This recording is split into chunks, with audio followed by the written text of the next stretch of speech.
Hi, I'm Tim. Welcome to Watchbox, and thanks for logging on. If you love this watch, email me, tmasso@thewatchbox.com. It is your purchase and pricing email question line for buying this or any watch you see on any Watchbox platform. Email me. It's in the description below, tmasso@thewatchbox.com for pricing.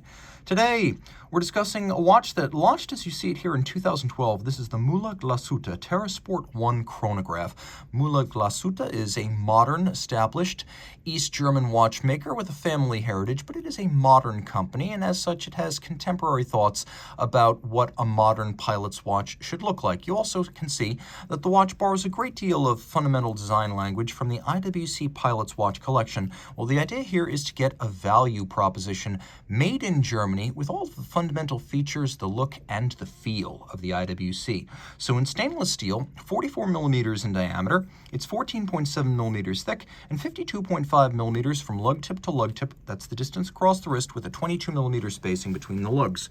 Throwing it on my wrist, you can see it wears fairly well, though it is large. I'm going to say you're going to need a wrist of at least my size or larger to wear it. I can wear it just fine, and in fact, I'll zoom the camera out. And you can see that proportionally it works just fine on a wrist of my size.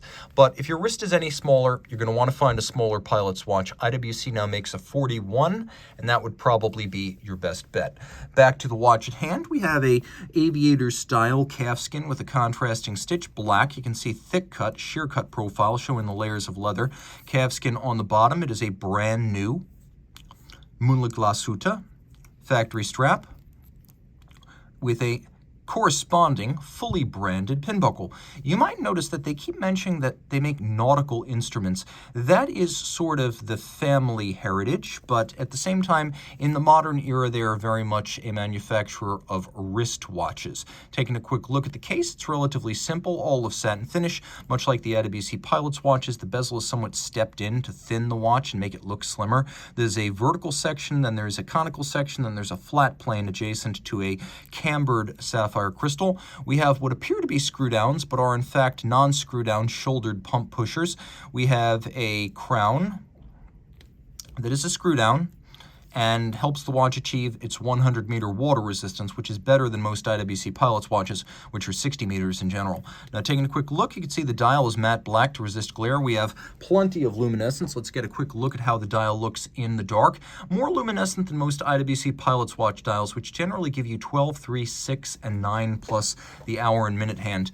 Now, we have a black date disc on a black dial, which is good taste. You really don't notice it until you want it. We have a combination of black, red, and white accents with an instrument-style dial designed to look like the flight deck of a 20th century analog aircraft. And then you can see we have hands at center that are best described as kite-style hands.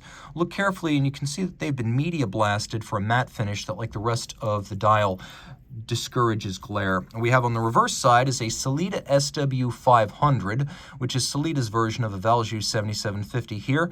You can see it's been heavily customized aesthetically. It has a custom rotor. It has a unique sort of directional graining, or one might call it a sort of satin finish across the bridges as well as the plates. So the finish is certainly distinctive of this watch from this brand.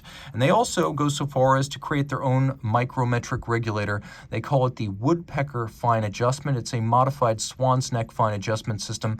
You could see that opposite the Edelchron, which is used for primary adjustment. Now, it's a unidirectional winder. It's got a 42-hour to 48-hour power reserve. They claim the high end. They actually claim 48 on this.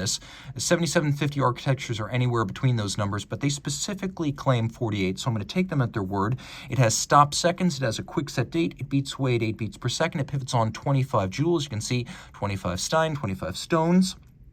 And then it has a cam system for cycling the chronograph, which you can see right there. And then it has an oscillating pinion for engagement and disengagement.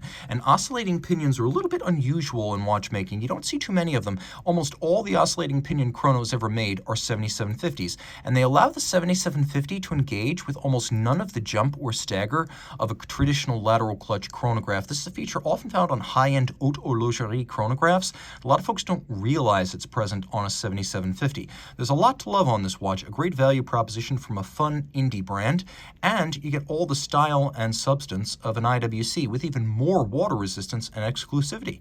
Reach out to tmasso@thewatchbox.com for pricing.